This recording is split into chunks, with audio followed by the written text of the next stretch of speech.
happen now. The Tea Party didn't just spring up as so many of the political pundits and the commentators have said. We were here all along. We were laying the groundwork. We were doing the hard work it takes to build this national effort and to take our country back. And when it comes to November 2nd, we are going to crush the liberals. We've had our small victories along the route, but we have had a lot of changes in this country, our great United States of America. And there's one word for it: Obama.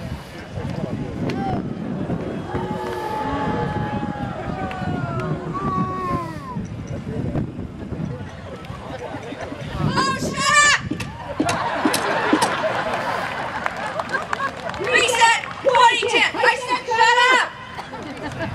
He won't shut up! Here, you guys take him. I don't want him.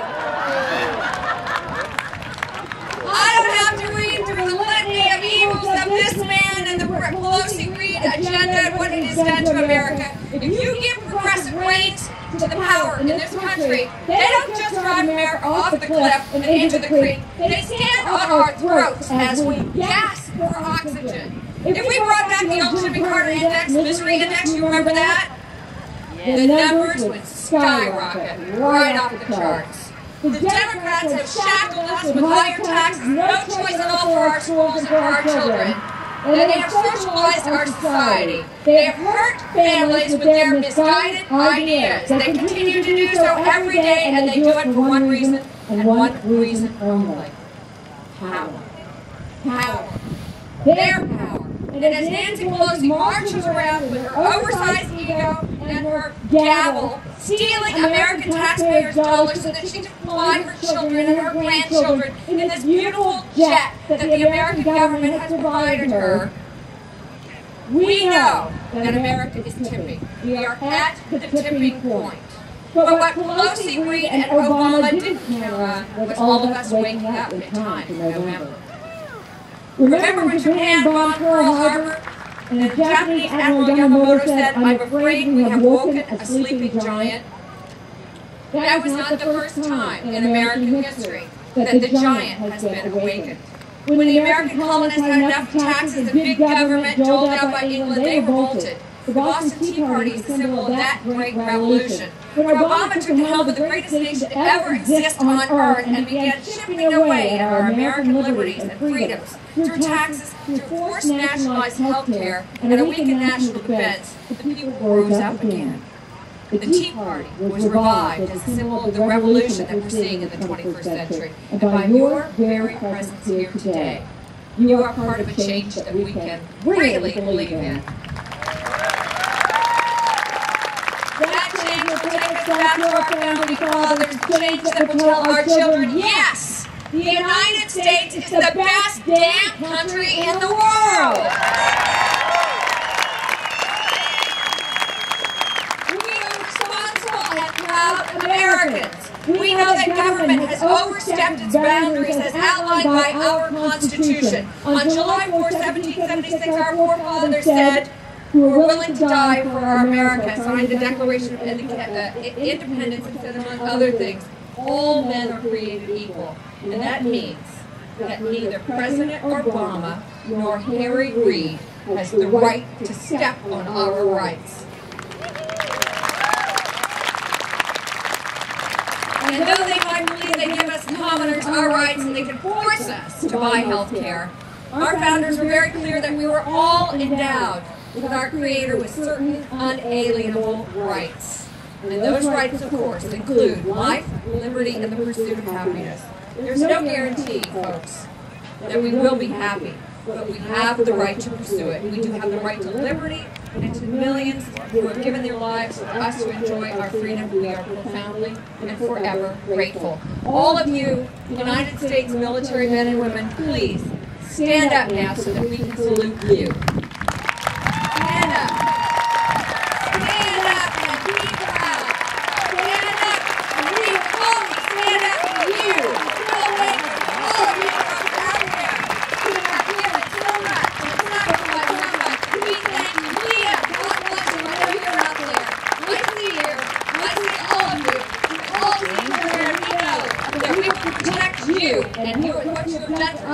always honor and acknowledge that. We can do all of this. You know, when I first talked about recalling Ray Davis with Brian Sussman on our little radio show on KSFO, people thought that was impossible. We all learned that impossible just takes a little bit longer.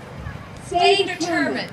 Talk to your neighbors. If we hit a rough spot, we might keep moving forward. Our founders gave us the tools. It is time now for each and every one of us to rebuild our country. The giant has woken again, and we don't have the luxury to rest. All of you, I want to thank you so much for coming out here today underneath these beautiful skies with your heart and with your love for your country and your flag and your patriotism and your pride. All of you make me know how much of a responsibility we have to do this again and again and again. Because you know what? We're not going to stop on November 2nd. We got another election coming up after that, and it's bye-bye Obama. Thank you all, ladies and gentlemen. Thank you for all of the fine volunteers, organizers of the Pleasanton Tea Party. I love you. And if you love me on the radio, stay tuned to Brian Sussman and all the different stations and all of the different programs that they have going there. And you never know, someday there might be a surprise again. So God bless all of you and thank you again.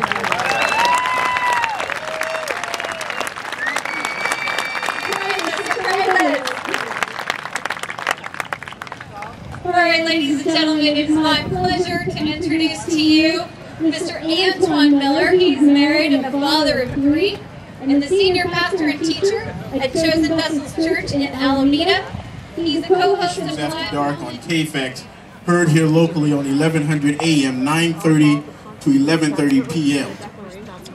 And I have the opportunity on a nightly basis to reach out and talk to more than 10 million people over the airwaves.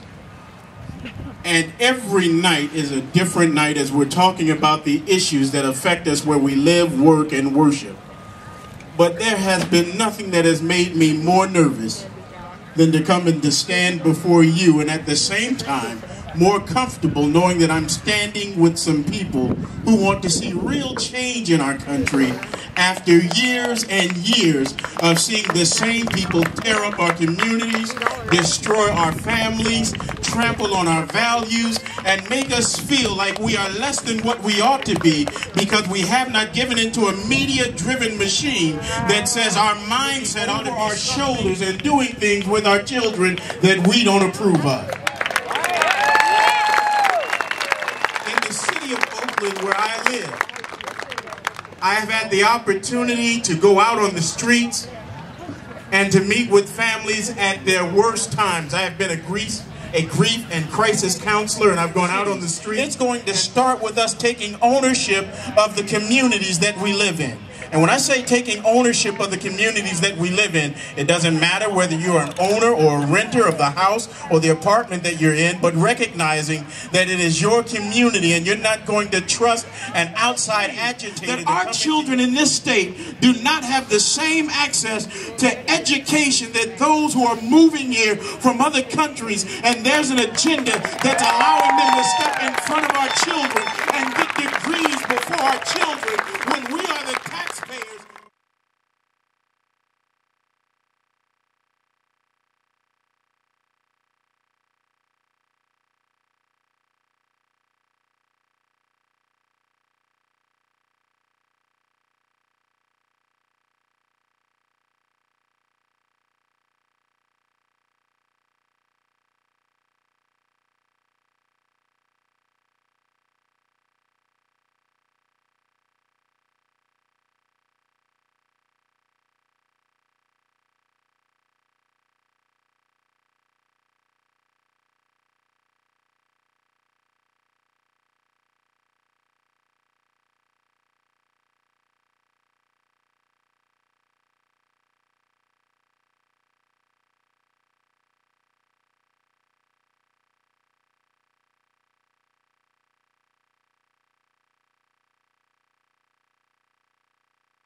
You're gonna love it.